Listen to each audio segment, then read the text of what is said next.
वृंदावन के यमुना नदी में जब 9 फन वाला कालिया नाग दिखा, फिर जो चमत्कार हुआ उसे देखकर भक्तों की रूह कांप गई। दोस्तों, वास्तव में आज भी हमारे और आपकी सोच से परे कुछ ऐसी शक्तियां इस दुनिया में मौजूद हैं जो अपनी मर्जी से समय का पहिया घुमा सकती हैं। वृंदावन कान्हा की नगरी, जहां कण कण में राधे श्याम बसते हैं। लेकिन क्या आप जानते हैं कि इसी पावन यमुना नदी के गहरे काले पानी में आज भी एक ऐसा रहस्य छिपा है जिसका जिक्र होते ही बड़े बड़े वैज्ञानिकों के पसीने छूट जाते हैं। आज जो घटना मैं आपको बताने जा रहा हूं वह कोई कहानी नहीं, बल्कि वृंदावन के केशी घाट पर घटी एक ऐसी घटना है जिसे वहां मौजूद सैकड़ों लोगों ने अपनी नंगी आंखों से देखा। एक ऐसा मंजर जब यमुना का पानी उबलने लगा और उसमें से निकला 9 फनों वाला साक्षात कालिया नाग, और उसके बाद जो चमत्कार हुआ उसने लोगों की रूह कंपा दी।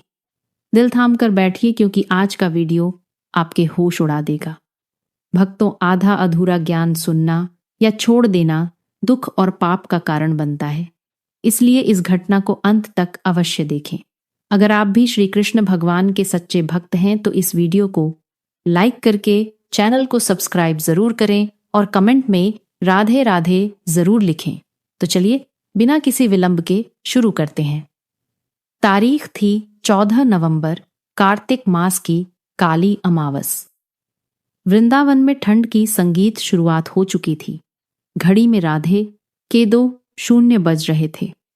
आमतौर पर इस समय केशी घाट पर सन्नाटा होता है, लेकिन उस दिन एक विशेष गुप्त पूजा के लिए कुछ नागा साधु और स्थानीय मछुआरे वहां मौजूद थे। माहौल में एक अजीब सी खामोशी थी। हवा एकदम रुकी हुई थी।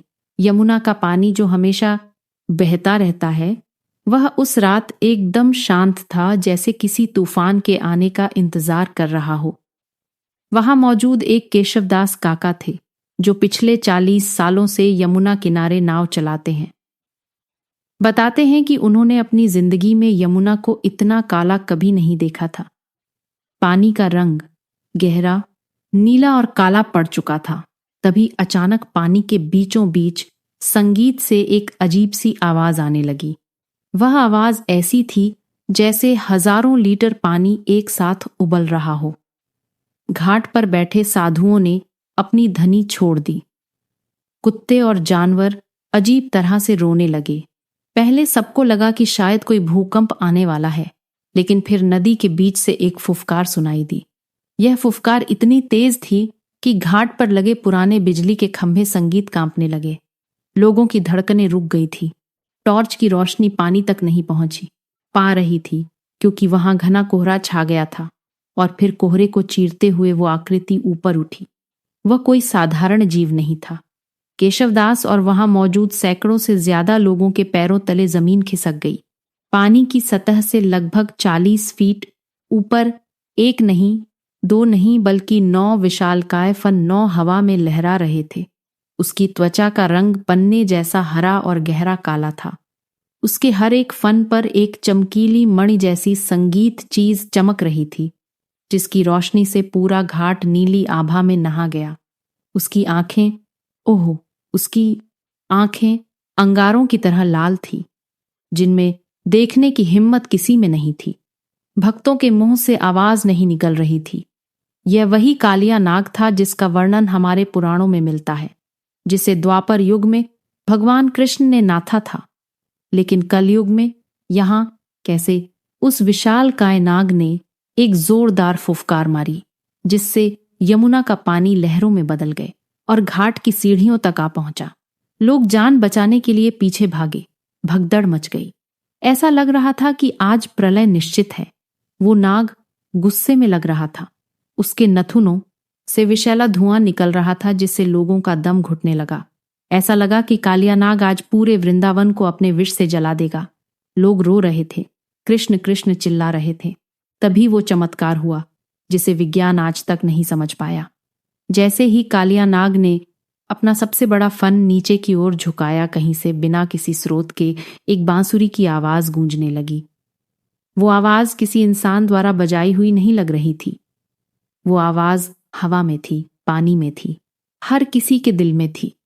उस बांसुरी की तान सुनते ही वो 9 फन वाला विशालकाय कालिया नाग, जो अभी तक मौत का दूसरा नाम लग रहा था, अचानक थम गया। उसका गुस्सा, उसका विष सब जैसे पिघल गया। दर्शकों ने देखा कि वह विशाल नाग धीरे धीरे नीचे झुकने लगा। संगीत जैसे वह किसी अदृश्य शक्ति को प्रणाम कर रहा हो। और फिर यमुना के पानी के ठीक ऊपर एक दिव्य नीली रोशनी का पुंज प्रकट हुआ। उस रोशनी में कोई आकृति साफ नहीं थी, लेकिन आभास साफ था। वो कन्हैया थे। कालिया नाग ने अपने 9 फनों को फैला दिया और उस रोशनी के चारों तरफ घूमने लगा, जैसे वह परिक्रमा कर रहा हो। जो लोग डर के मारे भाग रहे थे, वह अब हाथ जोड़कर घुटनों के बल बैठ गए। हवा में चंदन और तुलसी की खुशबू फैल गई। जो विषैला धुआं था, वो अचानक फूलों की महक में बदल गया। लोगों ने देखा कि कालिया नाग की आंखों से अब अंगारे नहीं, बल्कि आंसू बह रहे थे। वो दृश्य इतना पवित्र और इतना भारी था कि कई लोग वहीं हैरान हो गए। इसे कहते हैं भक्ति का वश। एक जहरीला नाग भी उस बांसुरी के आगे नतमस्तक था। यह अलौकिक दृश्य करीब 7 मिनट तक चला। उसके बाद वो नीली रोशनी धीरे धीरे यमुना के जल में समा गई और उसके पीछे पीछे वो 9 फन वाला कालिया नाग भी बिना पानी में कोई हलचल किए धीरे धीरे गहराई में उतर गया। हवा में चंदन और तुलसी की खुशबू फैल गई। जो विषैला धुआं था, वो अचानक फूलों की महक में बदल गया।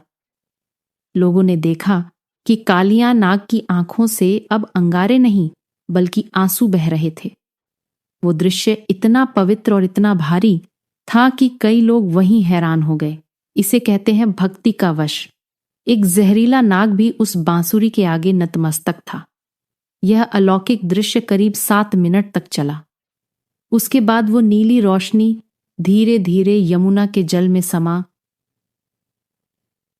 कसम खाकर कहते हैं कि उन्होंने साक्षात कालिया नाग को देखा था। तो दोस्तों, क्या यह सिर्फ एक भ्रम था, या कलयुग के बढ़ते पाप को देखकर भगवान ने अपने होने का प्रमाण दिया है? वृंदावन की गलियों में आज भी लोग कानाफूसी करते हैं कि कालिया नाग मरा नहीं, वह बस इंतजार कर रहा है अपने स्वामी की अगली आज्ञा का। अगर आपको भी लगता है कि ईश्वर कण कण में है और विज्ञान हर चमत्कार का जवाब नहीं दे सकता, दोस्तों इस वीडियो को अपने दोस्तों, परिवार और रिश्तेदारों के साथ शेयर जरूर करें। और वीडियो पसंद आई है तो वीडियो को लाइक करके चैनल को सब्सक्राइब जरूर करें।